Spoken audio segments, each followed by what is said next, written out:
কিয়ামতের দিন সূর্য মানুষের একেবারে নিকটে থাকবে। সূর্যের উত্তপ্ত গরম দিকটা হাসরবাসীর দিকে থাকবে।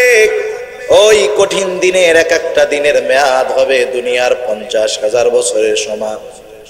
এরপরে আল্লাহ তাআলা হিসাব গ্রহণ করবেন। হিসাবের পরে মানুষেরা দুইটা দলে বিভক্ত হয়ে যাবে।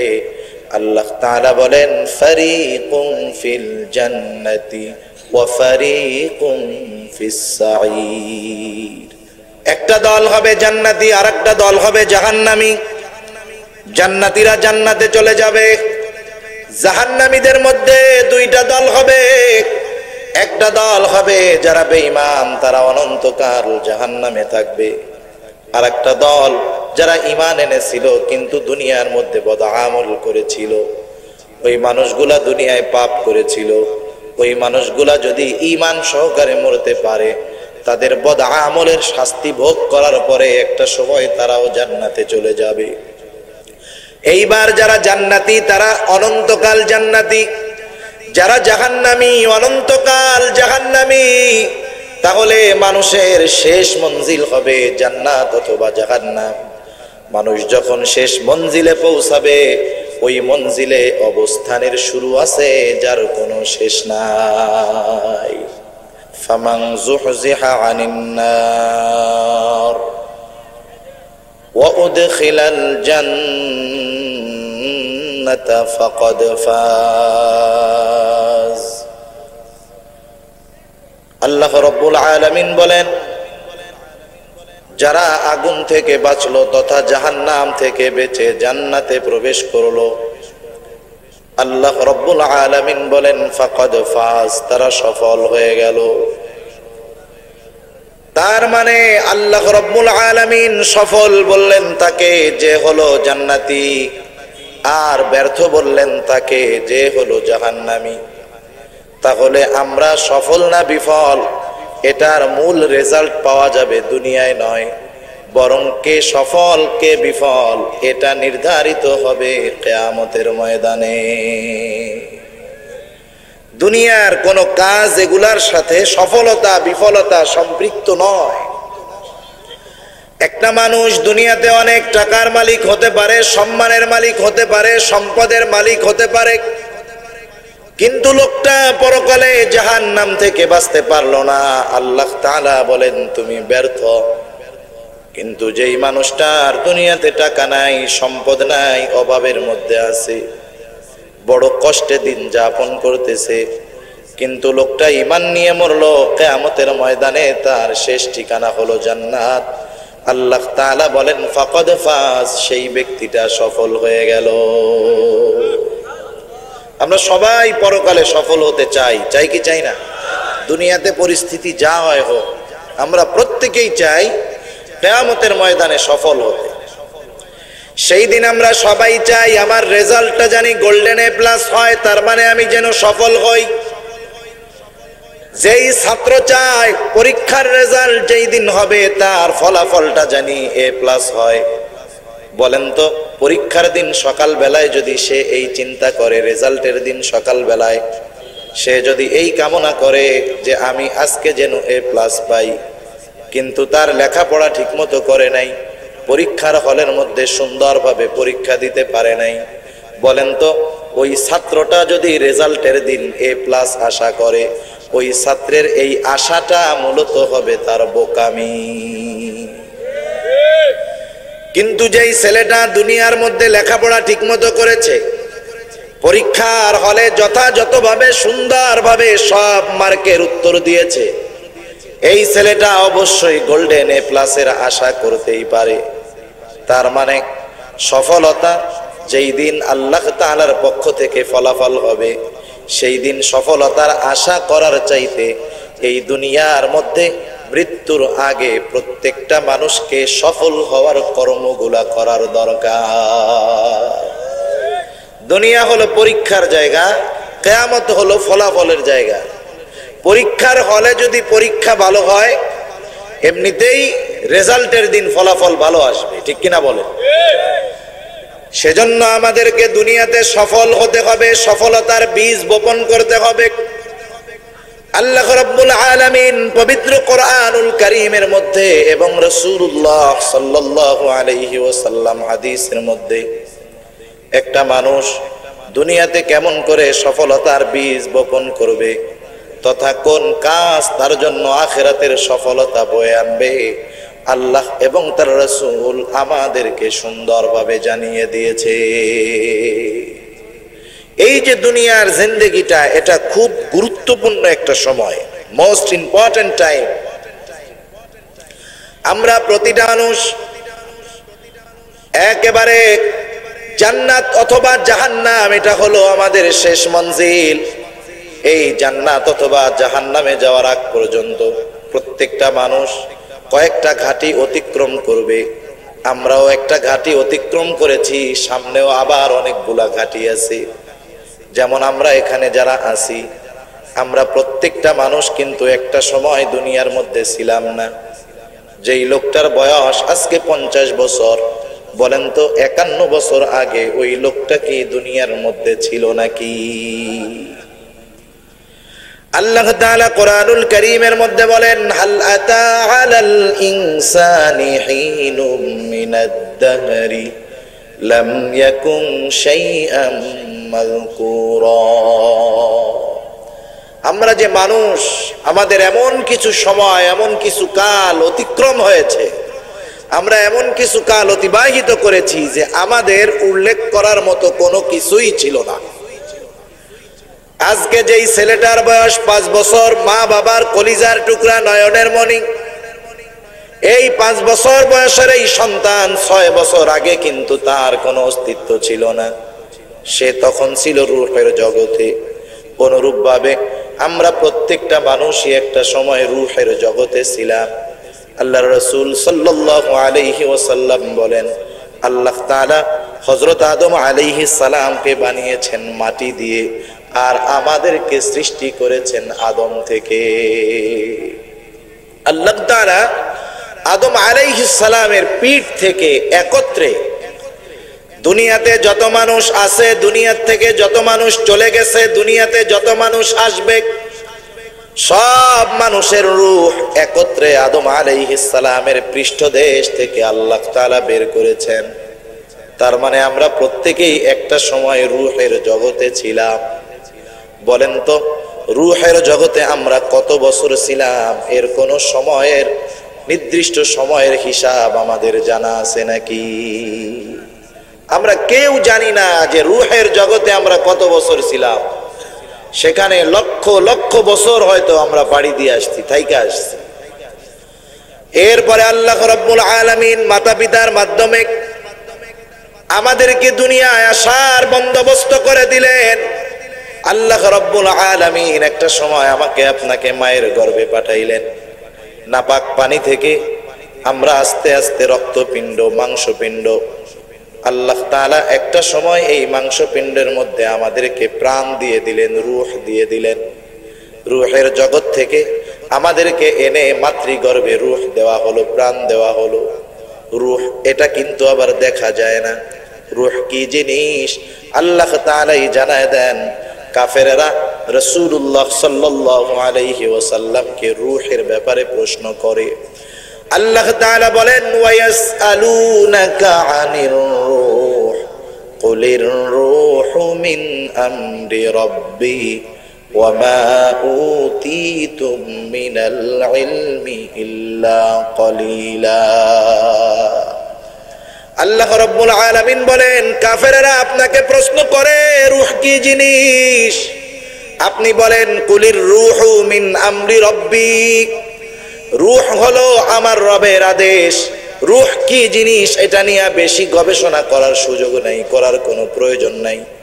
রূহের ব্যাপারে জ্ঞান আল্লাহ তাআলা আমাদেরকে কমই দিয়েছেন, কারণ এর পরপরই আল্লাহ তাআলা বলেন, ওয়া মা উতীতুম মিনাল ইলমি ইল্লা কলিলা। আল্লাহ তাআলা বলেন, তোমাদেরকে অতি সামান্য ইলম দেওয়া হয়েছে, অতি সামান্য জ্ঞান দেওয়া হয়েছে। সেজন্য মানুষের জ্ঞান দিয়ে স্রষ্টা এবং স্রষ্টার সব কিছুকে অনুধাবন করা, বোঝা কোশ্চিন কালেও সম্ভব নয়।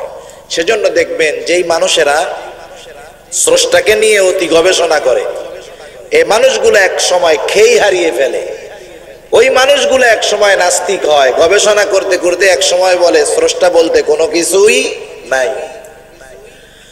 আল্লাহ রাব্বুল আলামিনের আদেশে ফেরেশতা মায়ের গর্ভে রূহ নিয়ে আসে, প্রাণ নিয়ে আসে, আল্লাহর আদেশে সেটা ওই মাংসপিণ্ডের মধ্যে ফুঁকে দেয়, প্রাণ সঞ্চার হয়ে যায়। মায়ের পেটের মধ্যে এইবার নড়াচড়া শুরু হয়ে যায়।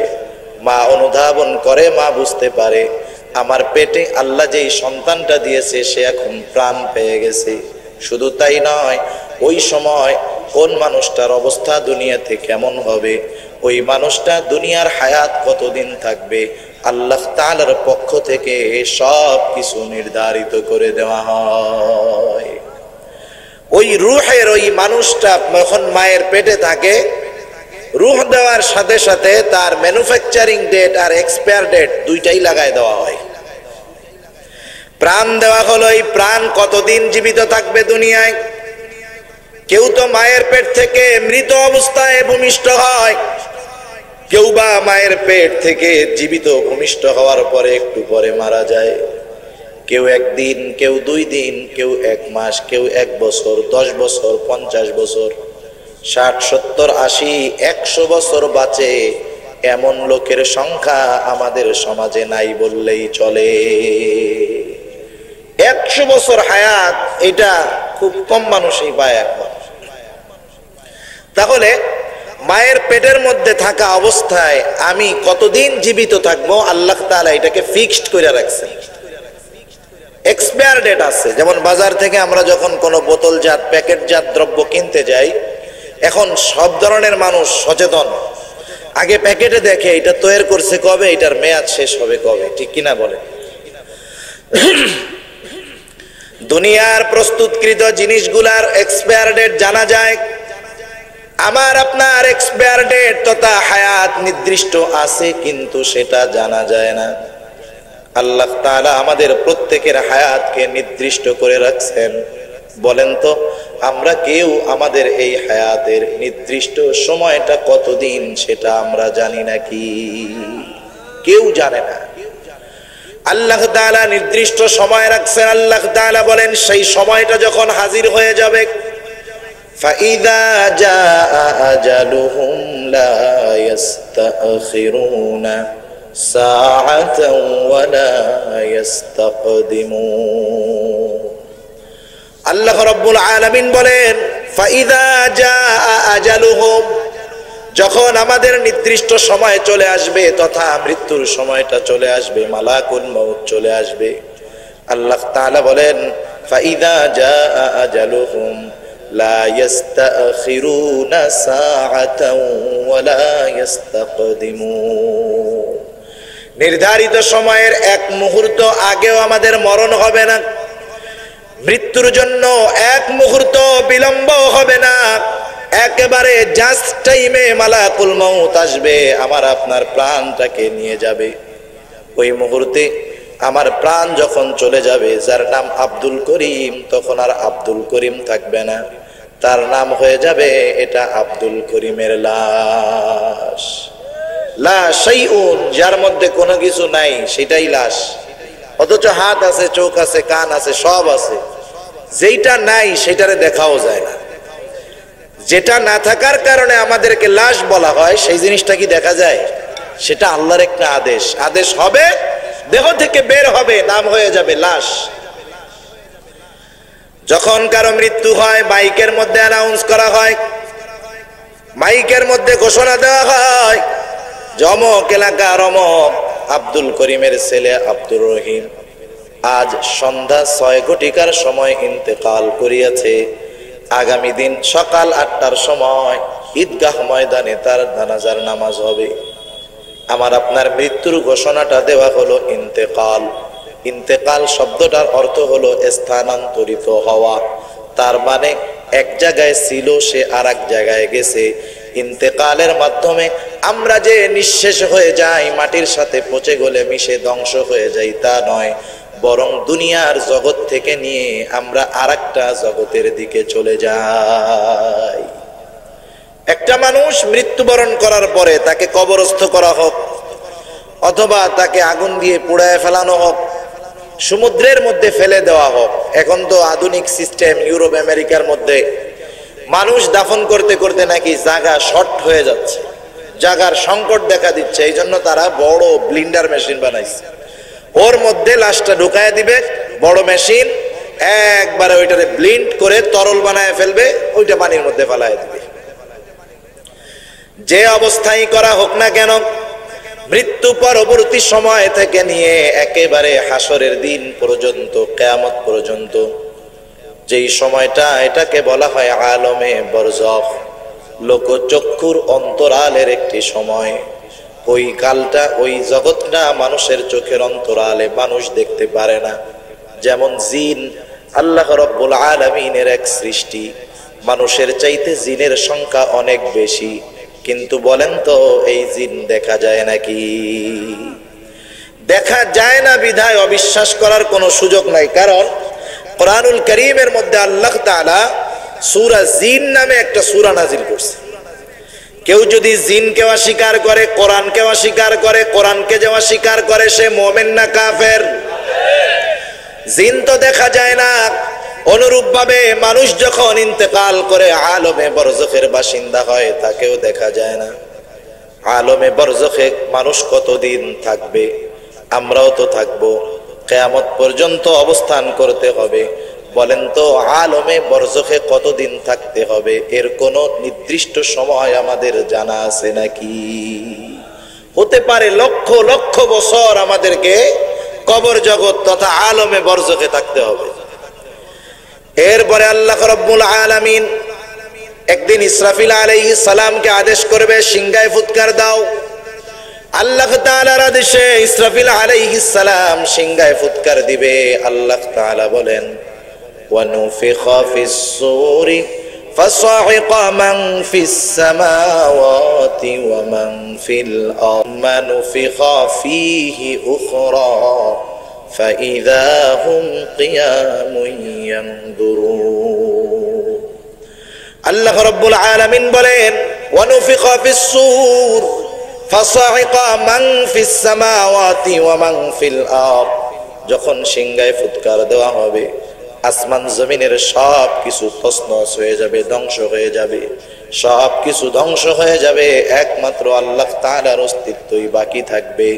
আল্লাহ তাআলা বলেন, কুল্লু মান আলাইহা ফান ওয়া ইয়াবকা ওয়াজহু রাব্বিকা যুল জালালি ওয়াল ইকরাম। সব কিছু ধ্বংস হয়ে যাবে প্রথম সিংহায় ফুৎকার দেওয়ার পরে। প্রথম সিংহায় ফুৎকার দেওয়া হবে, এরপরে আরো একটা ফুৎকার দিবে, কিন্তু দুই ফুৎকারের মধ্যে কত বছরের ব্যবধান আল্লাহই ভালো জানে। আল্লাহ তাআলা এরপরে বলেন, সুম্মা নুফিখা ফীহি উখরা ফাইযা হুম কিয়ামুন ইয়ানজুরুন। অতঃপর আরো একটা সিংহায় ফুৎকার দেওয়া হবে। এই ফুৎকার দিলে কি হবে? প্রত্যেকটা মানুষ যে যেখানে যাকে দাফন করা হয়েছে, যেখানে যাকে কবর দেওয়া হয়েছে, অপহরণ করে গুম করে যাকে যেখানে মাটিতে পুঁতে রাখা হয়েছে, প্রত্যেকে ওই নির্দিষ্ট জায়গা থেকে দাঁড়ায়া যাবে আর ডানে বামে তাকাতে থাকবে, কি হলো কি হলো। আল্লাহ তাআলা কোরআনুল কারীমের মধ্যে বলেন, আল্লাহ তাআলা বলেন, ইযা যুলজিলাতিল আরদু জিলজালাহা وأخرجت الأرض أثقالها وقال الإنسان ما لها। আল্লাহ রাব্বুল আলামিন যখন জমিন থেকে সব ভারী বস্তুগুলা জমিন উদ্গীরণ করে দিবে, মুফাসসিরিনে কেরাম বলেন এগুলা হলো মানুষের দেহ, অথবা এগুলা হতে পারে জমিনে যত খনিজ সম্পদ আছে সবগুলা। তখন মানুষেরাও তো উঠবে, তারা দেখবে আর বলবে, হায় রে এগুলা কি হলো কি হলো। আল্লাহ তাআলা কোরআনুল কারীমে আরো এক জায়গায় বলেন, ওয়ানুফিখা ফিস সূরি ফাইযা হুম মিনাল আজদাসি ইলা রাব্বিহিম ইয়ানসিলুন। কিয়ামত তো অবশ্যম্ভাবী, কায়েম হবেই। কাফের মুশরিক নাস্তিক মুরতাদ যারা কিয়ামতকে অস্বীকার করে, ওরা কিয়ামতের দিন অবাক হয়ে যাবে। কিয়ামতের ময়দানের বিভীষিকা এমন হবে যে যেই ব্যক্তি মৃত্যুর পরে তার কবরে আযাব হচ্ছিল, আলমে বরজখে আযাবের মধ্যে ছিল, কিয়ামতের ময়দানে সে যখন দণ্ডায়মান হবে, কিয়ামতের ময়দানের অবস্থা দেখে তার কবরে বা আলমে বরজখে সে যে আযাবের মধ্যে ছিল সে সেটা ভুলে যাবে। সুবহানাল্লাহ। মানুষগুলা তাদের আযাবের কথা, কষ্টের কথা ভুলে যাবে। তখন তারা বলবে ক্বালু ইয়া ওয়াইলানা মান বাআসানা মিন মারকাদিনা। তারা বলতে থাকবে কে আমাদের স্থান থেকে আমাদেরকে জাগ্রত করলো, উঠায়া দিল। তখন ফেরেশতারা অথবা মুমিন বান্দারা জবাব দিবে হাযা মা ওয়া'আদার রহমান ওয়া সাদাকাল মুরসালুন। তখন তারা বলবে এটাই তো হলো সেই দিবস যেই দিবসের ওয়াদা আল্লাহ তাআলা করেছেন, তথা এটাই হলো সেই কিয়ামতের দিন। ঠিক কিনা বলুন? কিয়ামতের দিন শুরু হয়ে যাবে।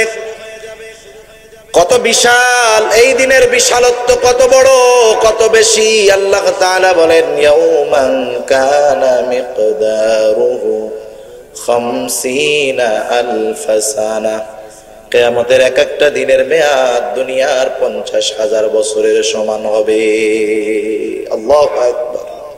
এক একটা দিনের মেয়াদ হবে দুনিয়ার 50,000 বছরের সমান। সূর্য একেবারে নিকটে থাকবে। এখন তো দুনিয়া থেকে সূর্যের দূরত্ব হলো 9,30,00,000 মাইল দূরে সূর্য। সূর্যের আলো 9,30,00,000 মাইল দূর থেকে কিন্তু সরাসরি মানুষের গায়ে আসে না। আল্লাহ তাআলা পৃথিবীর বাইরে একটা ফিল্টার আমাদের জন্য রেখে দিয়েছেন, ছাঁকনি। ওই সূর্যের আলো ওই ছাঁকনি দ্বারা পরিশোধিত হয়ে যখন দুনিয়ার বুকে পদার্পণ করে, দুনিয়ার মধ্যে আসে, মানুষের গায়ে লাগে, ওই সূর্যের আলো মানুষের জন্য ক্ষতিকর থাকে না। আল্লাহ তাআলা ফিল্টারিং করে ওই সূর্যের আলোটাকে আমাদের জন্য ভিটামিন ডি বানায়া দেয়। এই সূর্যের আলো শীতের দিন তো আরাম লাগে, কিন্তু যখন গরমের দিন, গ্রীষ্মকালে খালি গায়ে দুপুর বেলা এই সূর্যের আলো সহ্য করা যায়? অথচ সূর্যের পরিপূর্ণ আলো এখনই আসে না, আবার সূর্যের ঠান্ডা দিকটা দুনিয়ার দিকে দেওয়া। কিয়ামতের দিন সূর্য মানুষের একেবারে নিকটে থাকবে। সূর্যের উত্তপ্ত গরম দিকটা হাসরবাসীর দিকে থাকবে। ওই কঠিন দিনের এক একটা দিনের মেয়াদ হবে দুনিয়ার 50,000 বছরের সমান। এরপরে আল্লাহ তাআলা হিসাব গ্রহণ করবেন। হিসাবের পরে মানুষেরা দুইটা দলে বিভক্ত হয়ে যাবে। আল্লাহ তাআলা বলেন ফারিকুম ফিল জান্নাতি ওয়া ফারিকুম ফিস সাঈর। একটা দল হবে জান্নাতি আর একটা দল হবে জাহান্নামী। আল্লাহ আমাদের জান্নাতি দলের অন্তর্ভুক্ত করুন। সবাই জোরে বলি আমিন। একটা দল হবে জান্নাতি আর একটা দল হবে জাহান্নামী। জান্নাতীরা জান্নাতে চলে যাবে। জাহান্নামীদের মধ্যে দুইটা দল হবে। একটা দল হবে যারা বেঈমান, তারা অনন্তকাল জাহান্নামে থাকবে। আর একটা দল যারা ঈমান এনেছিল কিন্তু দুনিয়ার মধ্যে বদআমল করেছিল। ওই মানুষগুলা দুনিয়ায় পাপ করেছিল। ওই মানুষগুলা যদি ঈমান সহকারে মরতে পারে, তাদের বদআমলের শাস্তি ভোগ করার পরে একটা সময় তারাও জান্নাতে চলে যাবে। এইবার যারা জান্নাতি তারা অনন্তকাল জান্নাতি, যারা জাহান্নামী অনন্তকাল জাহান্নামী। তাহলে মানুষের শেষ মঞ্জিল হবে জান্নাত অথবা জাহান্নাম। মানুষ যখন শেষ মঞ্জিলে পৌঁছাবে, ওই মঞ্জিলে অবস্থানের শুরু আছে যার কোনো শেষ নাই। এই যে রূহের জগৎ থেকে নিয়ে এক একটা মঞ্জিল, এক একটা স্টেপ, এক একটা স্টেশন। রূহের জগতে থাকলাম কত বছর, দুনিয়ায় আছি, আলমে বরজখে থাকতে হবে, কিয়ামতের ময়দান, সব শেষে জান্নাত অথবা জাহান্নাম, অনন্তকালের মঞ্জিল। বলেন তো এই যে মঞ্জিলগুলা, ধাপগুলা, স্টেপগুলা, স্টেশনগুলা আমরা অতিক্রম করলাম, সবচাইতে কম সময় আমরা কোন জায়গায় থাকি? কথা বুঝতে পারছেন? তাহলে একটু জবাব দেন না। সবচাইতে কম সময় কোন জায়গায়? জোরে বলেন কোথায়? আপনারা কথার জবাব না দিলে তো আমার বুঝতে কষ্ট হবে যে আপনারা কথা বুঝতেছেন কিনা। কারণ আমি তো চোখ বুঝে ওয়াজ করতেছি না, বুঝেন নাই?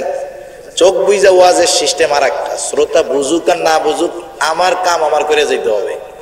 কিন্তু আমি আপনাদেরকে বোঝানোর চেষ্টা করতেছি, আর আপনারা যদি বোঝেন তাইলে আমার পরবর্তী কথা বলে আমারও ভালো লাগবে, আপনারাও শুনলে বুঝতে পারবেন, আর আমরা যেটা বুঝতে পারি সেটা মানা আমল করা আমাদের জন্য সহজ হয়, ঠিক কিনা বলেন?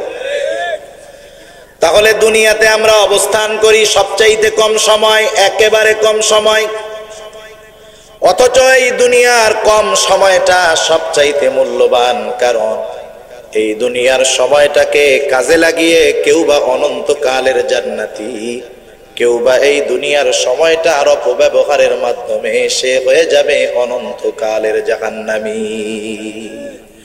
তাহলে সফলতা বিফলতা নির্ভর করে দুনিয়ার কর্মের উপর, ঠিক কিনা বলেন?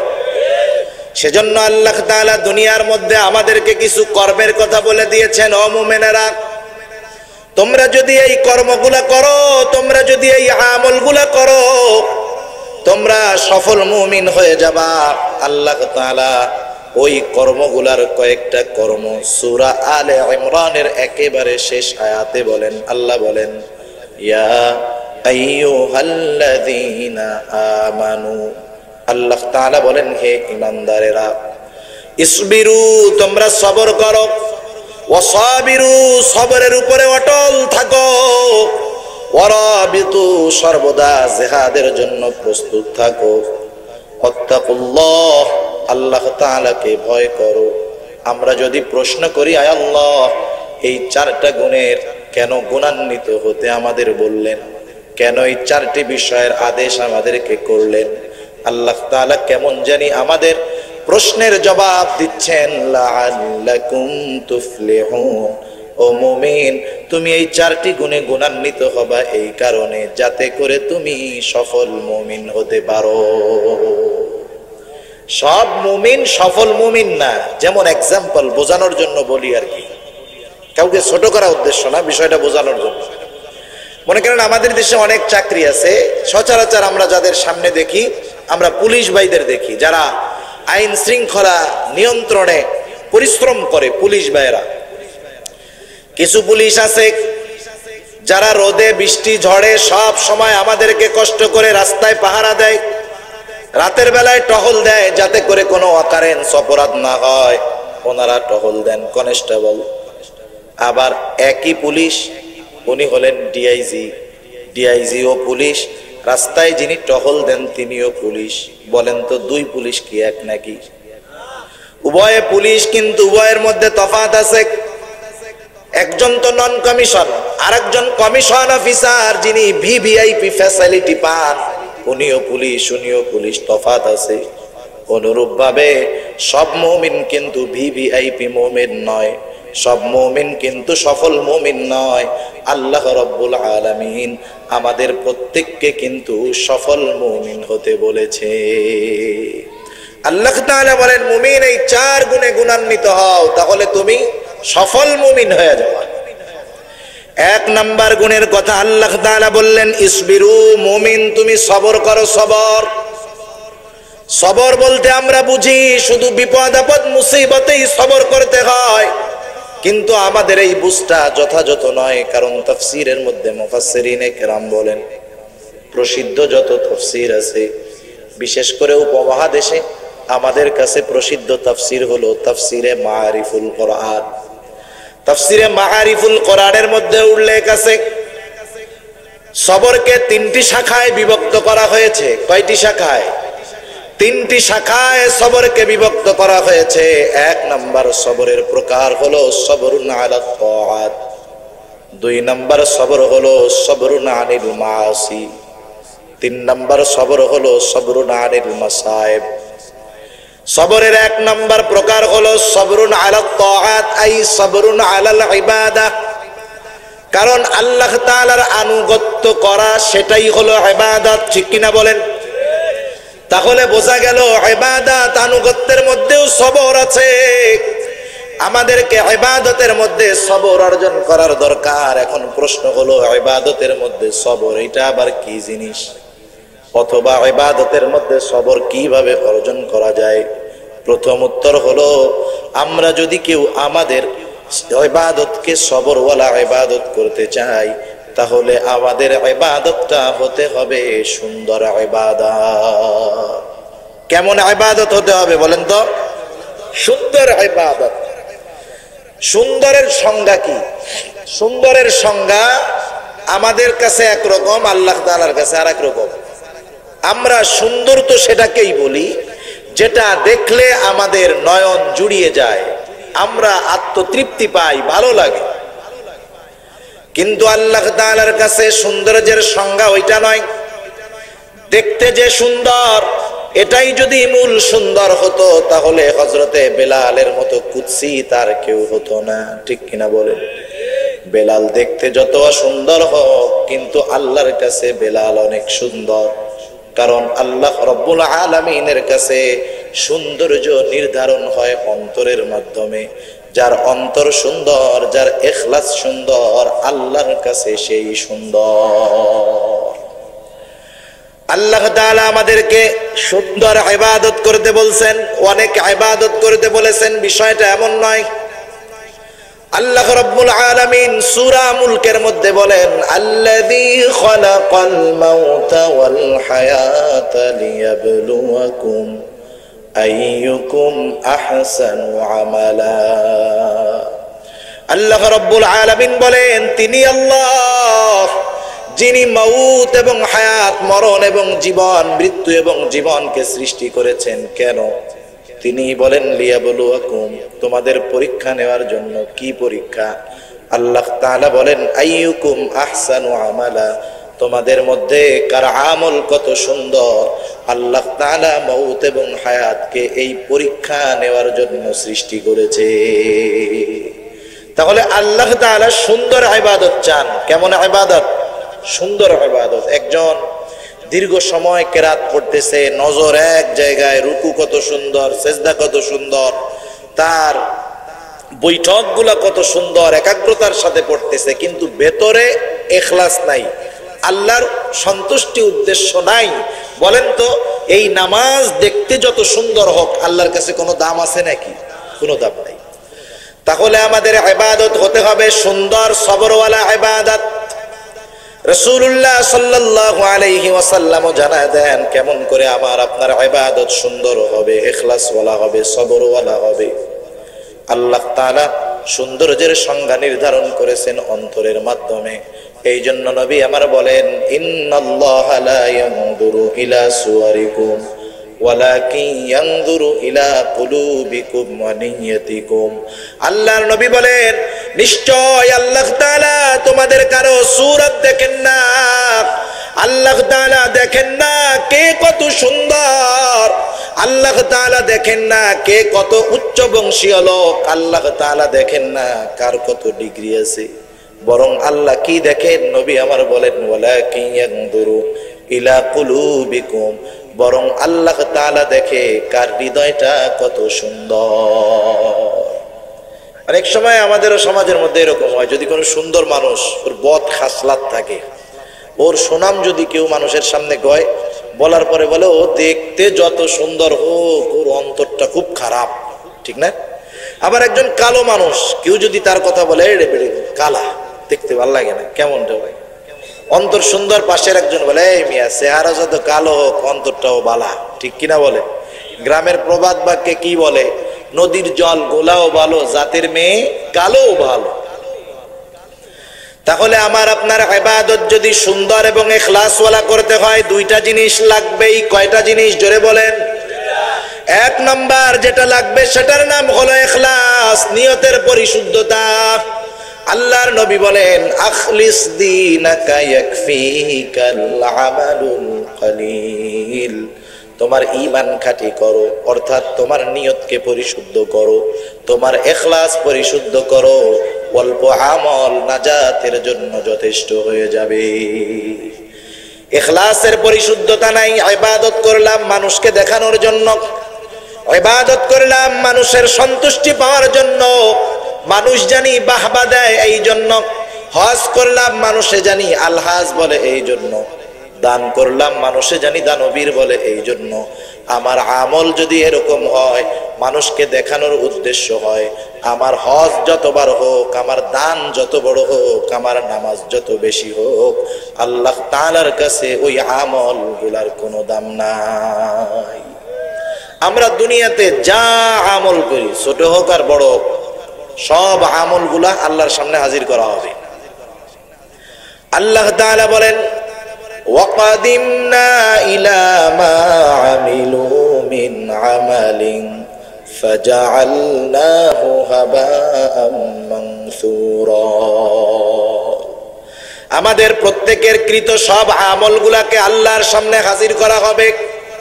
শুধু তাই নয়, যেই আমলগুলা আল্লাহর সন্তুষ্টির জন্য করা হয়েছে, যেই আমলগুলার মধ্যে ইখলাস ছিল, সেই আমল যত ছোট হোক না কেন, আর যেই আমলের মধ্যে ইখলাস নাই, সেই আমল যত বড় হোক না কেন, আল্লাহ তাআলা বলেন ওই আমলগুলার মধ্য থেকে ইখলাসবিহীন আমলগুলাকে আমি আল হাবাউল মানসুরে পরিণত করব।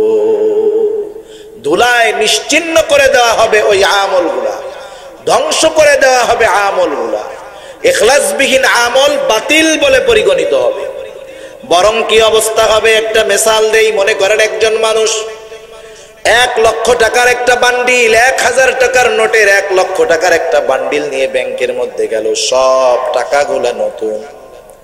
এখন তো জাল টাকা এমন ভাবে বানায়, অনেক মানুষ, বিচক্ষণ মানুষও টাকাটা দইরা কষা মাজা দিয়ে বুঝতে পারে না জাল নাকি অরিজিনাল। এমন সিস্টেম করে বানায়। 1 লক্ষ টাকা 1000 টাকার নোটের বান্ডিল নিয়ে ব্যাংকে গেল, সব টাকা এক। এই টাকাগুলার মধ্যে আছে 10টা জাল টাকা আর 90টা হলো আসল টাকা। এইবার ব্যাংকের ক্যাশিয়ারের কাছে যখন নিয়ে 1 লক্ষ টাকা জমা দেওয়া হলো, এখন টাকা গোনার জন্য ডিজিটাল মেশিন আছে। ক্যাশিয়ার সাহেব যখন 1 লক্ষ টাকার বান্ডিলটা মেশিনের মধ্যে দিবে, মেশিন টাকা গোনা শুরু করবে।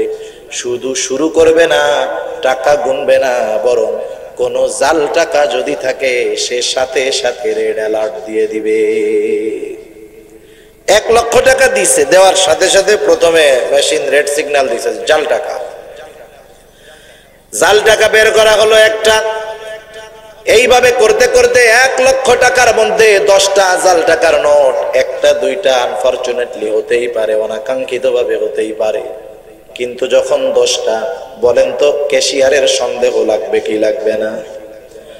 ক্যাশিয়ার এবার ডাক দিল, পুলিশকে ইনফর্ম করলো, পুলিশ আইসা ওরে অ্যারেস্ট করলো। বলেন তো এই যে 10টা জাল টাকার নোট ধরা হলো, এগুলাও তো 1000 টাকার নোটের মতোই দেখতে, একই রকম। কাছে না নিলে, ভালো মতো পরীক্ষা না করলে বোঝা যায় না।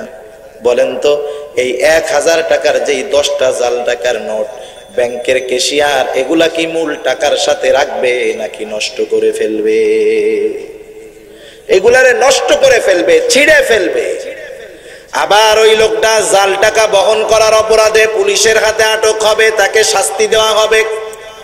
তার টাকাও বাতিল, শাস্তি ভোগ করা লাগলো। অনুরূপ ভাবে যে আমলগুলা ইখলাসবিহীন আমল, ওগুলা হলো জাল আমল। আল্লাহর কুদরতি মেশিনে যখন আপনার আমলগুলা দেওয়া হবে, আমার আপনার আমলগুলা দেওয়ার সাথে সাথে জাল আমলগুলা শনাক্ত হয়ে যাবে। ওই আমলগুলাকে আল্লাহ ধ্বংস করে দিবে।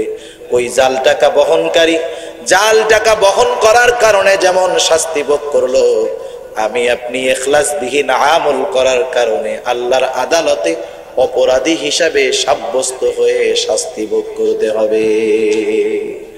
সেজন্য আমাদের জীবনের ছোট বড় সব আমল কার সন্তুষ্টির জন্য করব? জবান খুলে বলেন। সেজন্য ইবাদত যদি সুন্দর সবরওয়ালা ইবাদত করতে হয়, 1 নম্বরে দরকার নিয়তের পরিশুদ্ধতা, 2 নম্বরে দরকার হলো সুন্নাত। কারণ দুনিয়াতে এমন কোন আমল আল্লাহ তাআলা দেন নাই যে আমলের মধ্যে সুন্নাত নাই। কোরআনুল কারীমের মধ্যে নামাজের কথা আছে 82 জায়গায়, কোরআনুল কারীমের মধ্যে হজের কথা আছে, কোরআনে যাকাতের কথা আছে। কিন্তু নামাজ কোন পদ্ধতিতে পড়তে হবে কোরআনের মধ্যে নাই। হজ করতে হবে। হাজী সাহেব যারা হজ করেছেন, পরিপূর্ণ হজের আনুষ্ঠানিকতা যা আছে এগুলা পরিপূর্ণ কোরআনের মধ্যে নাই। যাকাত কিভাবে দিতে হবে, কাদের দিতে হবে আল্লাহ জানায়া দিয়েছেন, কিন্তু যাকাতের পরিপূর্ণ পদ্ধতি কোরআনে বলেন নাই। তাহলে আল্লাহ তাআলা দেখেন গুরুত্বপূর্ণ যেই আমলগুলা সবচাইতে গুরুত্বপূর্ণ সেগুলার আদেশ করেছেন ঠিক, কিন্তু পদ্ধতি নির্ধারণ করেছেন মুহাম্মাদুর রাসূলুল্লাহ। এজন্য আল্লাহর রাসূল বলেন, আল্লাহ তাআলা নামাজের আদেশ করেছে, নামাজ কিভাবে পড়বে নবী আমার বলেন, সল্লু কামা রাআইতুমুনি উসাল্লি, নামাজ তোমরা আমাকে যেভাবে পড়তে দেখো সেভাবে পড়ো। হজের আদেশ আল্লাহ তাআলা করেছে, হজ কিভাবে করবা নবী আমার বলেন, খুদু আন্নি মানাসিকাকুম, তোমরা হজ ওইভাবে করো যেভাবে তোমরা আমাকে হজ করতে দেখো। তাহলে সুন্নাত বিহীন কোনো আমল নাই। ফরজের মধ্যে সুন্নাত আছে, ওয়াজিবের মধ্যে সুন্নাত আছে, সুন্নাতের মধ্যে সুন্নাত আছে। শুধু তাই না, দুনিয়ার মধ্যে মুবাহ কাজ আছে, কিছু কাজ যেই কাজগুলা করলে সওয়াবও নাই গুনাহও নাই। কেউ যদি সারা জিন্দেগি ভাত না খায়, বলেন তো গুনাহ হবে নাকি? ভাত না খাইলে গুনাহ হবে? পানি না খাইলে গুনাহ হবে? বাথরুমে না গেলে গুনাহ হবে? গেলে কি অনেক সওয়াব হবে? কিছুই হবে না। কিন্তু এই দুনিয়ার কাজগুলা যদি কেউ যদি সুন্নাত পদ্ধতিতে করে, তার সওয়াবের অভাব হবে না। দৈনন্দিন যেই কাজগুলো আমরা করি প্রতিনিয়ত পদে পদে, প্রত্যেকটা কাজের মধ্যে আল্লাহর রাসূলের সুন্নাত আছে। যেমন প্রতিদিন সকাল বেলায় উঠে আমরা হাজত সারি, বাথরুমে যাই। কোন মানুষ যদি সকাল বেলায় ঘুম থেকে উঠে নিয়ত করে নামাজের মধ্যে জানি ডিস্টার্ব না হয়, এই জন্য সুন্দর মতো বাথরুম করে ওযু করে এরপরে মসজিদে যাব, এই নিয়তটা করে মাথার মধ্যে টুপি লাগিয়ে অথবা একটা গামছা দিয়ে কাপড় দিয়ে মাথাটারে ঢাইকা নিল, এরপরে বাথরুমে ঢোকার আগে বাথরুমে ঢোকার দোয়া পড়লো, বাম পা দিয়ে বাথরুমের মধ্যে প্রবেশ করলো, এইবার বাথরুমের মধ্যে বৈশা সুন্দর মতো বাথরুম করলো, টিস্যু ঢিলা যা ব্যবহার করার দরকার করলো, পানি খরচ করলো, এইবার বাথরুম থেকে ডান পা দিয়ে বের হলো, দোয়া পড়লো, ওযু করলো। এই যে বাথরুম, সে যদি বাথরুম করতো তাতেও কোনো সওয়াব ছিল না, না করলেও কোনো গুনাহ ছিল না। কিন্তু শুধু নিয়তটারে ঠিক করে রাসূলুল্লাহ সাল্লাল্লাহু আলাইহি ওয়াসাল্লামের পদ্ধতিতে বাথরুম করার কারণে এই দুনিয়ার বাথরুম করার কাজটাও তার জন্য সওয়াবের কারণ হয়ে গেল। যেখানে দুনিয়ার কাজ এখানেও সুন্নাত আছে, সেখানে আল্লাহ তাআলা তার আদেশের মধ্যে সুন্নাত রাখেন নাই, এটা হতেই পারে না। কারণ আল্লাহ তাআলা কোরআনুল কারীমের মধ্যে আমাদেরকে আদেশ করেন, কুল আতিউল্লাহ ওয়া আতিউর রাসূল, আল্লাহ তাআলা বলেন আপনি বলেন তোমরা আল্লাহর আনুগত্য করো, তার রাসূলের আনুগত্য করো।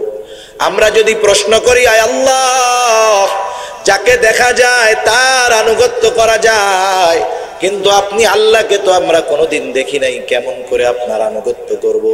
আল্লাহ তাআলা বলেন, শোনো, মাইয়ুতি'ইর রাসূল ফাকাদ আতা আল্লাহ। সুবহানাল্লাহ। আল্লাহ তাআলা বলেন, যে আমার রাসূলের আনুগত্য করলো সে আমি আল্লাহর আনুগত্য করলো। তার মানে দুনিয়ার কোনো আমল নাই যেটা সুন্নাত বিহীন, প্রত্যেকটা আমল সুন্নাত। ফজরের ফরজ নামাজ যেমন ফরজ, ওইটা কিন্তু তেমন সুন্নাত। সেজন্য প্রতিটা আমলের মধ্যে যদি দুইটা জিনিস থাকে, এক নম্বর ইখলাস তথা আল্লাহর সন্তুষ্টি, দুই নম্বর সুন্নাত তথা রাসূলুল্লাহর পদ্ধতি, প্রত্যেকটা আমলে যখন এই দুইটা জিনিস থাকবে, ওই আমল হয়ে যাবে সুন্দর সবরওয়ালা আমল। আল্লাহ আমাদের প্রত্যেকটা আমলের মধ্যে এই দুইটা জিনিস যথাযথভাবে রাখার তৌফিক দান করুক, সবাই বলি আমিন। এটা হলো সবরের প্রথম প্রকার অর্জনের পদ্ধতি, কথা বুঝতেছেন? দুই নাম্বার, সবরুন আনিল, বিপদ আপদ মুসিবতের ক্ষেত্রে সবর, সবরুন আনিল মাআসি, বিপদ আপদ মুসিবতের ক্ষেত্রে সবর, পাপাচারের ক্ষেত্রে সবর, সবরুন আনিল মাআসি, পাপাচারের ক্ষেত্রে সবর তথা গুনার থেকে বেঁচে থাকার মধ্যে সবর। সবরের একটা প্রকার হলো গুনার থেকে বেঁচে থাকা। কিন্তু এখন তো এমন একটা জামানা চলতেছে, একটা সময় গুনাহ করা মানুষের জন্য কঠিন ছিল, আর এখন মানুষের জন্য গুনার থেকে বেঁচে থাকা কঠিন। এক সময় মানুষ গুনাহ করার জন্য গুনার কাছে যাইতো, এখন মানুষের গুনাহ করার জন্য গুনার কাছে যাওয়া লাগে না, বরং মানুষ পকেটে পকেটে গুনাহ নিয়ে ঘুরতে পারে। ঠিক কিনা বলো? অবস্থা কোথায় গেছে মানুষ, পাপ করতে করতে কোথায় চলে গেছে মানুষ। মানুষ যখন অতিরিক্ত পাপের মধ্যে নিমজ্জিত হয়ে যায়, মানুষের মনুষ্যত্ব বিলোপ পায়, পশুত্ব তার মধ্যে ঢুকে যায়। বরং কিছু কিছু ক্ষেত্রে এমন অবস্থা হয়ে যায়, মনুষ্যত্ব হারায়, পশুত্ব হারায়, তার চাইতেও মানুষ নিকৃষ্ট হয়ে যায়। আমাদের সমাজে অহরহ পাশে এমন ঘটনা ঘটতেছে যেগুলা পশুত্বকে হার মানিয়ে দেয়। ঠিক কিনা বলেন? সম্প্রতি 2-3 দিন আগের একটা ঘটনা আপনাদের শোনাই।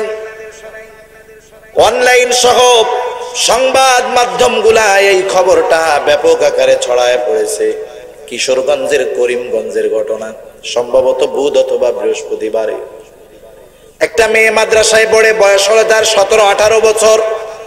মাইশা নাম, দাওরায়ে হাদিস তথা মাওলানা হওয়ার জন্য তার 1 বছর বাকি। মেশকাত জামাতের মধ্যে পড়ে।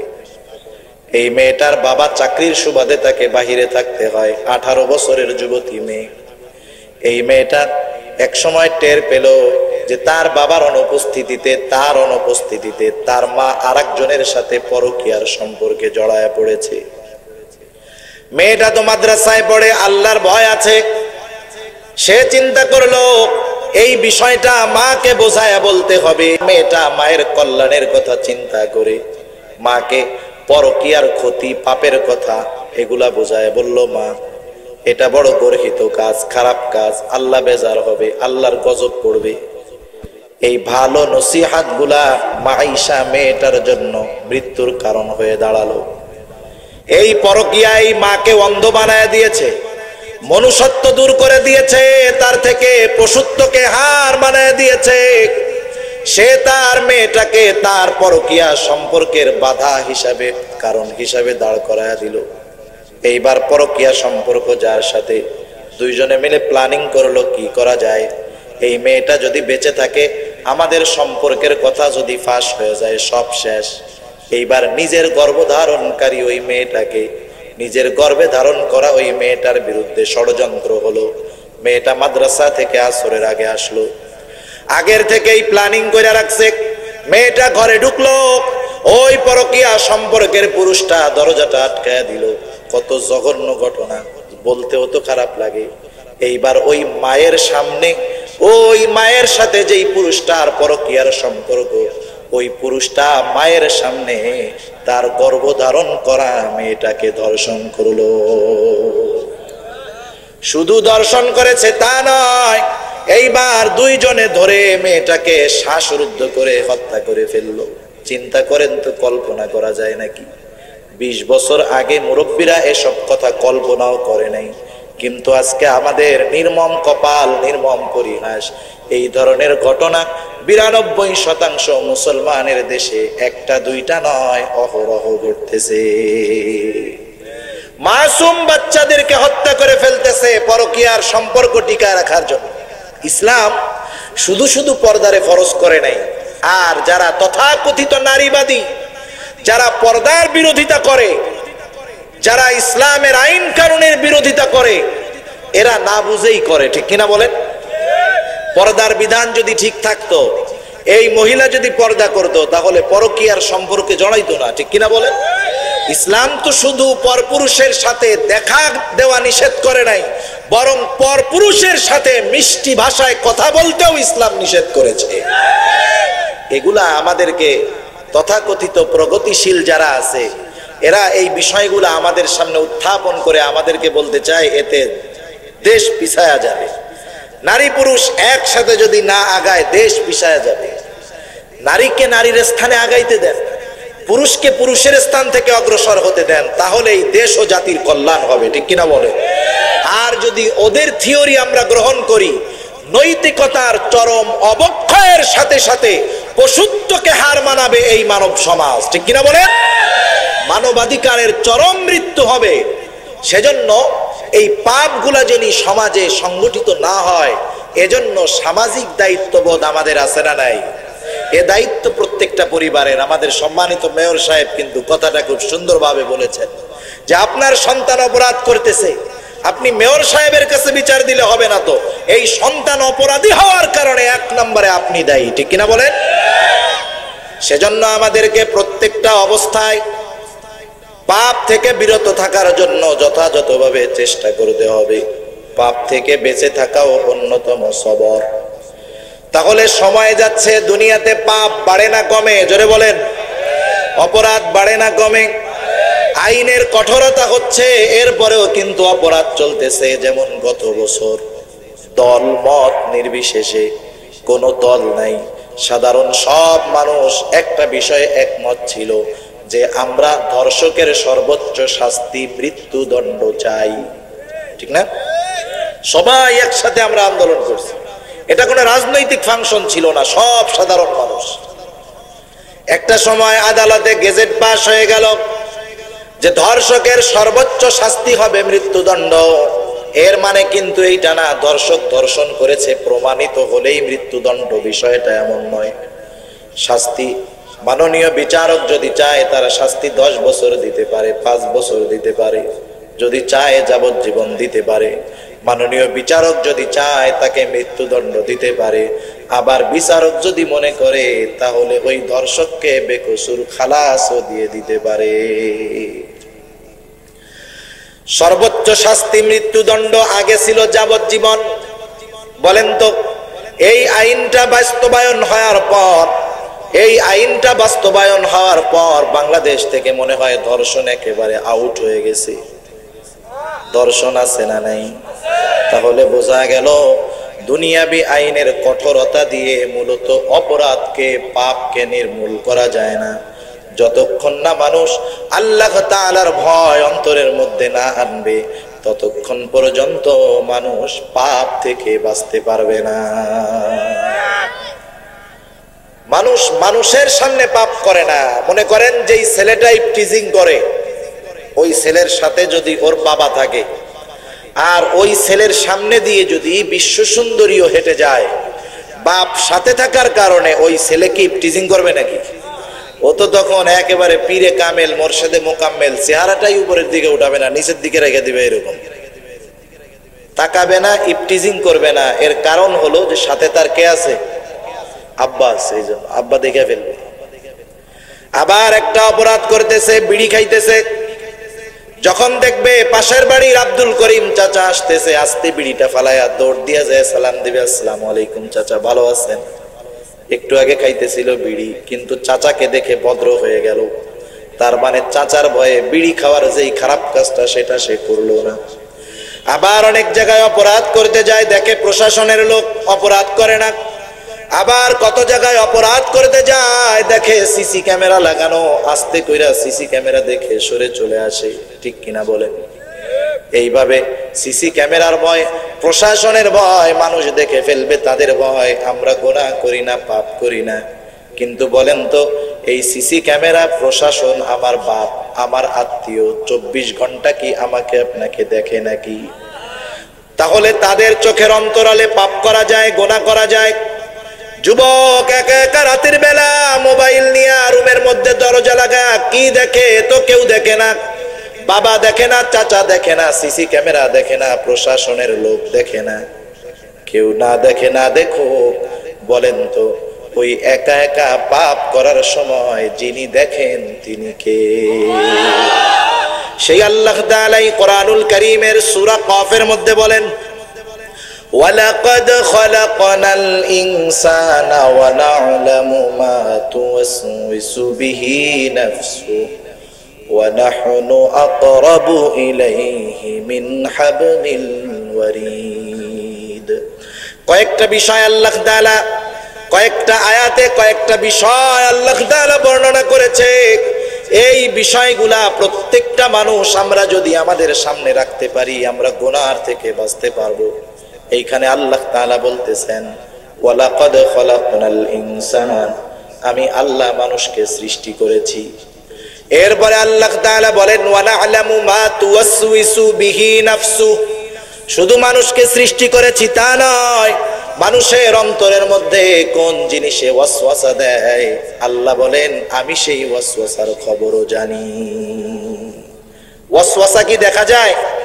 আমাদের মনের মধ্যে যেই চিন্তা, সে কল্পনা, সে খারাপ হোক ভালো হোক, এটা কি আমরা দেখতে পারি নাকি?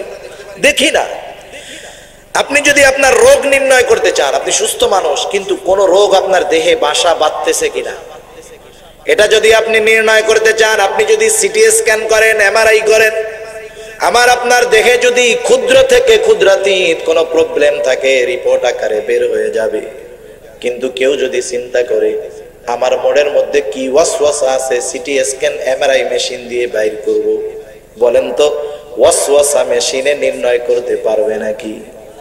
তাহলে কোন প্রযুক্তি আমার অন্তরের ওয়াসওয়াসার খবর জানে না, কিন্তু জানে কে? আমরা যদি জিজ্ঞাসা করি, আয় আল্লাহ, আপনি আমাদের অন্তরের ওয়াসওয়াসার খবর কেমন করে জানেন? আল্লাহ তাআলা জবাব দেয়, বান্দা, জানার কারণ হলো ওয়ানাহনু আকরাবু ইলাইহি মিন হাবলিন ওয়ারিদ। আল্লাহু আকবার। আল্লাহ তাআলা বলেন, বান্দা, আমি তোমার শাহরগের চাইতে অধিক নিকটে। সুবহানাল্লাহ। এক কথায় আমি আমার যত কাছে, তার চাইতে বেশি কাছে কে? আমি আমার থেকে কত দূর জানেন? আয়না ছাড়া কেউ কোনোদিন আপনার নিজের চোখ দেখছেন? যা দিয়া দেখি এটারও জিন্দেগিতে দেখি নাই। এই জায়গায় আমি যদি জিজ্ঞাসা করি, কয়জন লোক আছেন যে আপনি সারা জীবনে 10 বার আপনার পিঠটারে দেখছেন? কেউ? কত কিছুই দেখি না, অথচ বলি যে এটা আমার কাছে, কিন্তু কত দূরে, জীবনে একবারও দেখতে পারি নাই। অথচ আল্লাহ তাআলা বলেন, আমি আল্লাহ তোমার অন্তরের খবর জানি।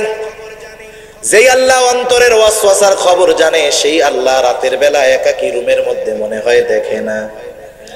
সেই আল্লাহ সর্বহালতে আমাকে আপনাকে দেখে। শুধু আল্লাহ দেখেন তা নয়, আল্লাহ বলেন, বান্দা, তোমার সাথে 3 জন স্পেশাল ফেরেশতা আমি নিযুক্ত করে রাখছি। এই 3 জন ফেরেশতা তুমি যখন বালেগ হও, তোমার সাথে এই 3 জন ডিউটি করা শুরু করে, আর তোমার যখন মৃত্যু হয়, তারা তখন তাদের ডিউটি শেষ করে। এর আগে এক মুহূর্তের জন্য তোমার থেকে ওই 3 জন ফেরেশতা আলাদা হয় না।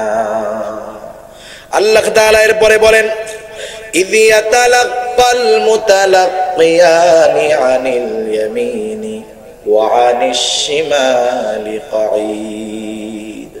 আল্লাহ তাআলা আবার আপনার ডান এবং বাম কাঁধে 2 জন ফেরেশতা নিযুক্ত করে রাখছেন। এই 2 জন ফেরেশতাকে আমরা কিরামান কাতিবিন নামে চিনি। আল্লাহ তাআলা বলেন, কিরামান কাতিবিনা ইয়ালামুনা মা তাফআলুন। কিরামান কাতিবিন এরা হলো সম্মানিত লেখকদ্বয়। আল্লাহ তাআলা বলেন, সম্মানিত লেখকদ্বয় জানে তোমরা কি আমল করো। এই 2 জন ফেরেশতা শুধু জানে তা নয়, বরং আমরা যা আমল করি তা লেখাও রাখে। আরো একজন ফেরেশতা আছে, আল্লাহ তাআলা তার ব্যাপারে বলেন, মা ইয়ালফিযু মিন কাওলিন ইল্লা লাদাইহি রাকীবুন আতীদ। আল্লাহ তাআলা বলেন, একজন সদা তৎপর ফেরেশতা তোমাদের সাথে আছে, যে তোমাদের কথাগুলোকে রেকর্ড করে। তাহলে আমরা যে কথাগুলা বলি, কথাগুলা রেকর্ড হয়। দুনিয়ার মেমোরিতে যদি রেকর্ড হয়, মুছে ফেলানো যায়, ফরম্যাট দেওয়া যায়, কিন্তু ফেরেশতা যা রেকর্ড করতেছে, মুছার কোনো সুযোগ আছে নাকি? আমাদের আমলগুলা ফেরেশতা জানতেছে, লিখতেছে, দেখতেছে। আবার আমার কথাগুলাও রেকর্ড হইতেছে। আমি আপনি যদি এই চিন্তা করতাম, দুনিয়ার কেউ যদি আমাকে এই খবর দেয় যে মাওলানা সাহেব, আপনার গতিবিধি কিন্তু গভর্নমেন্ট নজরাদির মধ্যে রাখছে, আপনি কি বলেন, সবগুলা আপনার ফোন কিন্তু ট্র্যাক করা আছে, আপনি কোথায় যান, কি করেন, সব কিন্তু গোয়েন্দা লাগানো আছে। বলেন তো, যার ব্যাপারে এই খবর দেওয়া হবে, সে তার কাজ এবং কথাবার্তার মধ্যে সর্বোচ্চ সতর্কতা অবলম্বন করবে কি করবে না? সে সতর্ক থাকবে বলার ক্ষেত্রে, যে আমার কোনো কথা এমন না হয় যেই কথায় আমি ফেঁসে যাই, আমার কোনো কাজ এমন না হয় যেই কাজের কারণে আমি বিপদে পড়ে যাই। সর্বোচ্চ সতর্কতা অবলম্বন করবে। অথচ আল্লাহ তাআলা জানায় দিলেন, বান্দা, আমি দেখতেছি, আমি জানতেছি 2 জন ফেরেশতা তোমার সাথে আছে। জেনা করো, চুরি করো, এই তিনজন ফেরেশতা জানে, দেখে, তোমার কথাগুলা রেকর্ড করে।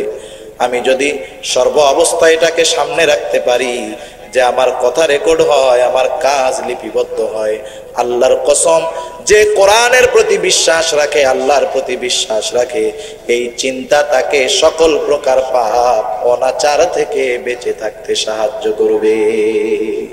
তাহলে গুনার থেকে বেঁচে থাকা এটাও একটা সবর। এই কথাগুলা সামনে রাখলে আমরা গুনার থেকে বাঁচতে পারবো। সবরের 3 নম্বর প্রকার, আর অল্প সময়ের মধ্যে ছেড়ে দিব ইনশাআল্লাহ। সবরের 3 নম্বর প্রকার হলো সবরুন আনিল মাসায়েব, বিপদ আপদ মুসিবতের ক্ষেত্রে সবর। দুনিয়ার মধ্যে এমন কোন মানুষ নাই যার বিপদ আপদ মুসিবতের সম্মুখীন হতে হয় নাই। বিপদ আপদ মুসিবত এটা আল্লাহর তরফ থেকে পরীক্ষা। আমরা মনে করি বিপদ আপদ মুসিবতই যে শুধু পরীক্ষা, তা নয়। আল্লাহ তাআলা যাকে সম্মান দিয়েছেন, সম্পদ দিয়েছেন, ইজ্জত দিয়েছেন, সুস্থতা দিয়েছেন, এটাও কিন্তু আল্লাহর তরফ থেকে পরীক্ষা।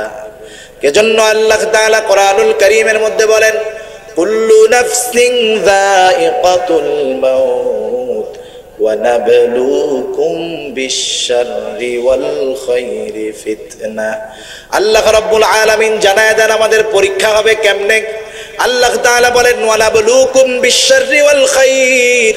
আল্লাহ তাআলা আমাদের পরীক্ষা নেবেন ভালোর দ্বারা, মন্দের দ্বারা, কল্যাণের দ্বারা, অকল্যাণের দ্বারা, সুখ স্বাচ্ছন্দ্যের দ্বারা, বিপদ আপদ মুসিবতের দ্বারা। কিন্তু আমরা সুখ স্বাচ্ছন্দ্য এইটারে পরীক্ষা মনে করি না। যে টাকা পয়সা সুস্থতা এইগুলা পায়, অভাব থাকে না, ওরা যদি জিজ্ঞাসা করে আপনি কেমন আছেন, বলে আল্লাহ খুব ভালো রাখছে, ঠিক কিনা বলেন?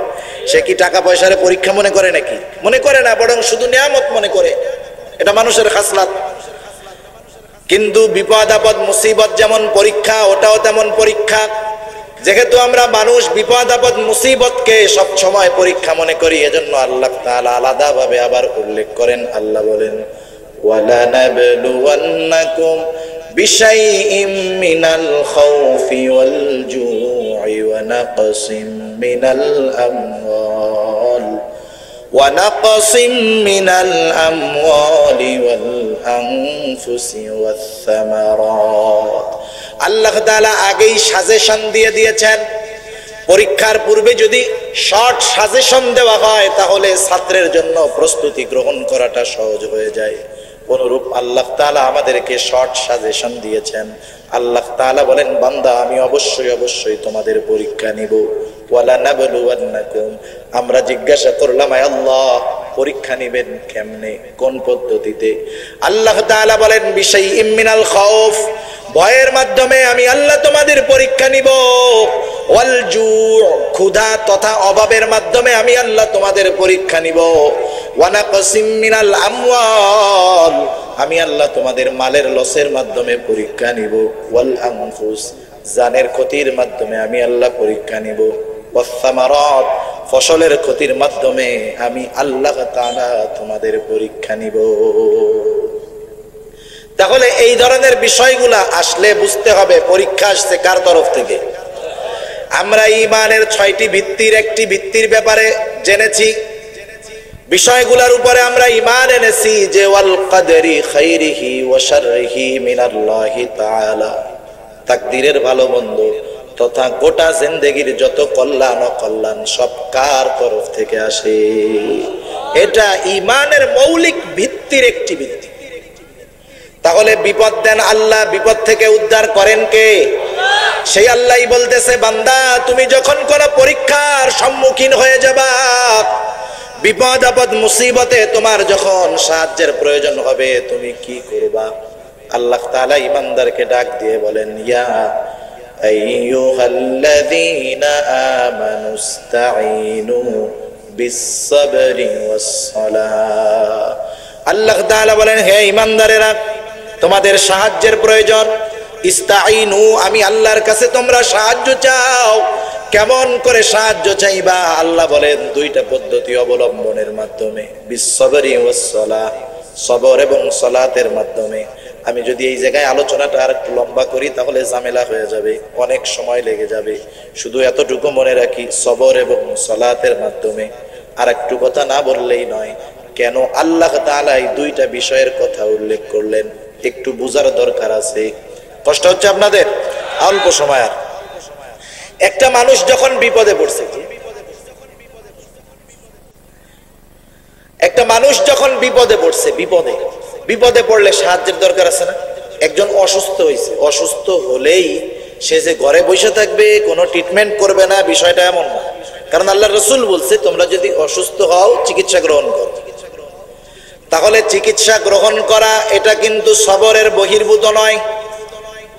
এমন চিকিৎসা গ্রহণ না করা যেটা শরীয়তের সাথে সাংঘর্ষিক হয়ে যায়, এমন চিকিৎসা গ্রহণ করা যাবে না।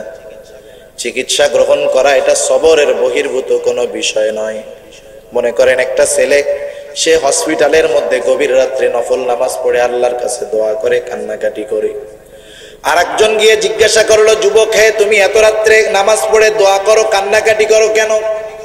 যুবকটা বলল, ভাই, আমার বাবাকে অপারেশন থিয়েটারের মধ্যে ঢুকায় আসছি, আপনিও একটু আল্লাহর কাছে দোয়া কইরেন যাতে করে আল্লাহ তাআলা অপারেশনটা সাকসেসফুল করে দেয়। এই জায়গার বিষয়টা হলো, অপারেশন কি আল্লাহ করতেছে নাকি? অপারেশন করে কে? ডাক্তার। ওইখানে আসবাব আছে, ওষুধ আছে, অনেক কিছু আছে। অথচ ছেলেটা দোয়া চাইলো কি? আল্লাহর কাছে দোয়া করলো কি আল্লাহ অপারেশনটা সাকসেস করে দেন। এটাই ঈমান, এটাই সবর। সুবহান। আমরা বিপদের ক্ষেত্রে সাহায্যের মুখাপেক্ষী হব, কিন্তু ভরসা রাখবো কার উপরে? এটাই সবর। আর সালাতের মাধ্যমে আল্লাহ তাআলার কাছে আমরা বলবো আমাদের অভিযোগ, আমাদের চাওয়া সব কিছু আল্লাহর কাছে বলবো। যেই মুমিন এই দুইটা জিনিসের সমন্বয়ে বিপদ আপদ মুসিবতের মধ্যে রাখে, আল্লাহ তাআলা এই মুমিনকে এবার আর মুমিন ডাক দেন নাই। আল্লাহ তাআলা প্রথমে ডাকছে কি? হে ঈমানদারেরা, সবর এবং সালাতের মাধ্যমে সাহায্য চাও। এরপর আল্লাহ বলতেছে, এই কথা বলেন নাই আল্লাহ যে ইন্নাল্লাহা মাআল মুমিনিন। আল্লাহ বলছেন ইন্নাল্লাহা মাআস সাবিরিন। আল্লাহ তাআলা মুমিনকে একটা ডিগ্রি দিয়ে দিলেন, উপাধি দিয়ে দিলেন। আল্লাহ মুমিনকে উপাধি দিলেন সবের। তার মানে যেই মুমিন সবর এবং সালাতের মাধ্যমে আল্লাহর কাছে সাহায্য চায়, সেই মুমিন শুধু মুমিন নয়, ওই মুমিন হলো সবের মুমিন। সুবহানাল্লাহ। আর যারা সবের মুমিন, বিপদ আপদ মুসিবতে যেই মুমিন সবরের পরিচয় দেয়, তার ব্যাপারে আল্লাহ তাআলা বলেন ওয়াবাশশিরিস সাবিরিন। আপনি ধৈর্যশীল বান্দাদেরকে সুসংবাদ জানায় দেন। এবার ধৈর্যশীল বান্দা কারা? এদের তো প্রাইমারি কিছু আলামত আছে, প্রাইমারি আলামত আছে, প্রাথমিক আলামত আছে। প্রাথমিক আলামতটা কি? কারাম সবের মুমিন। সুসংবাদ কাদের জন্য? আল্লাহ তাআলা বলেন আল্লাযীনা ইযা আসাবাতহুম মুসিবা ক্বালু ইন্না লিল্লাহি ওয়া ইন্না ইলাইহি রাজিউন। আল্লাহ তাআলা বলেন সুসংবাদ ওই সমস্ত ধৈর্যশীল মুমিনদের জন্য যারা যখন বিপদ আপদ মুসিবতে পতিত হয়, তাদের উপরে যখন কোনো বিপদ আসে, মুসিবত আসে, তারা আল্লাহকে ভুলে যায় না, বরং বিপদে পড়ার সাথে সাথে তারা বলে ইন্না লিল্লাহি ওয়া ইন্না ইলাইহি রাজিউন। গ্রামের সাধারণ মানুষ অনেকে বোঝে না। কেউ যদি ছোট্ট বিপদে ইন্না লিল্লাহি ওয়া ইন্না ইলাইহি রাজিউন পড়ে, সাথে সাথে কয় এই কে মারা গেছে রে, মনে করে এটা মানুষ মারা যাওয়ার দোয়া, মানুষ মরার দোয়া। বিষয়টা তা নয়। ছোট বড় সব বিপদে এই দোয়া পড়তে হবে। আল্লাহ শিখাইয়া দিয়েছে। কে শিখাইয়া দিয়েছে? সাথে সাথে আল্লাহর রাসূল আরো একটা দোয়া শিখাইয়া দিয়েছেন। সহিহ মুসলিমের বর্ণনা, আল্লাহর নবী বলেন যখন কোন মুমিন বিপদ আপদ মুসিবতে পতিত হবে, সে পড়বে ইন্না লিল্লাহি ওয়া ইন্না ইলাইহি রাজিউন। আল্লাহুম্মা আজুরনি ফি মুসিবাতি ওয়া আখলুফ লি খায়রাম মিনহা। ইন্না লিল্লাহি ওয়া ইন্না ইলাইহি রাজিউন। নিশ্চয় আমরা আল্লাহর জন্য, আবার আল্লাহর কাছে আমরা ফিরে যাব। আল্লাহুম্মা আজুরনি ফি মুসিবাতি। এই দুআর মাধ্যমে বলা হয়, আল্লাহ আমি যেই বিপদে যেই মুসিবতে পতিত হয়েছি সেটার থেকে আপনি আমারে বাঁচান। শুধু বিপদ থেকে বাঁচাবেন তা নয়, ওয়া আখলুফলি খায়রাম মিনহা। এই মুসিবতের মাধ্যমে আমি যা হারিয়েছি, আল্লাহ তার চাইতে উত্তম জিনিস আপনি আমাকে দিয়ে দেন। 100% ইখলাসের সাথে এই আমল যদি কেউ করতে পারে, আল্লাহ রাব্বুল আলামিন তার দোয়া কবুল করে বিপদের মাধ্যমে যা হারাইছে তার চাইতে উত্তমটা তাকে আল্লাহ তাআলা দিবে। সুবহানাল্লাহ। যে কোনো আমল কবুল হওয়ার জন্য ইখলাস দরকার, কিছু শর্ত আছে, এগুলো যদি ঠিক থাকে তাহলে আমাদের দোয়াগুলো কবুল হবে। এরপরে আল্লাহ তাআলা যে সংবাদটা দিয়েছেন, সংবাদটা কি? আল্লাহ তাআলা সবের মুমিনদেরকে সৎ পথের পথিক হিসাবে অভিহিত করেছেন। আল্লাহ তাআলা সবের মুমিনদের ব্যাপারে বলেন, উলাইকা আলাইহিম সালাওয়াতুম মির রাব্বিহিম ওয়া রাহমাহ। কোন মানুষ যদি সিরাতে মুস্তাকিমের উপরে থাকতে চায়, কোন মানুষ যদি সৎ পথের উপরে থাকতে চায়, দুইটা জিনিস তার দরকার। এক নম্বর দরকার আল্লাহ তাআলার অনুগ্রহ, দুই নম্বর দরকার হলো আল্লাহর দয়া রহমত। আল্লাহ তাআলা বলেন সবের মুমিন তার জন্য রয়েছে তাদের রবের পক্ষ থেকে বিশেষ অনুগ্রহ আর রহমত। আর আল্লাহ তাআলা এই দুই ফ্যাসিলিটি পাওয়া সবের মুমিনের কথাই বলেন, উলাইকা হুমুল মুহতাদুন। আর এই মুমিনরাই হলো সৎপথ প্রাপ্ত মুমিন। তাহলে সবর, এটা হলো সফলতার প্রথম গুণ। এরপরে আল্লাহ তাআলা বলেন, ইসবিরু ওয়া সাবিরু, তোমরা সবর করবা, একদিন দুই দিন করবা এমনটা নয়, বরং সাবিরু, সবরের উপরে তোমরা অটল থাকবা, এটা দ্বিতীয় গুণ। অরাবিতু, সর্বদা জিহাদের জন্য প্রস্তুত থাকবা, তৃতীয় গুণ। ওয়াত্তাকুল্লাহ, আল্লাহ তাআলাকে ভয় করবা। তাহলে কি হবে? আল্লাহ তাআলা বলেন, লাআল্লাকুম তুফলিহুন, এই গুণগুলা এই জন্য অর্জন করবা যাতে তোমরা সফল মুমিন হতে পারো। আমরা সফল মুমিন হইতে চাই না? সবাই জান্নাতে যাইতে চাই, জান্নাতে গেলেই তো সফল, ঠিক কিনা? আল্লাহ তাআলা আমাদের সকলকে এই গুণগুলো অর্জন করার তৌফিক দান করুক। আমিন। ওয়া আখিরু দাওয়ানা আলহামদুলিল্লাহি রাব্বিল আলামিন।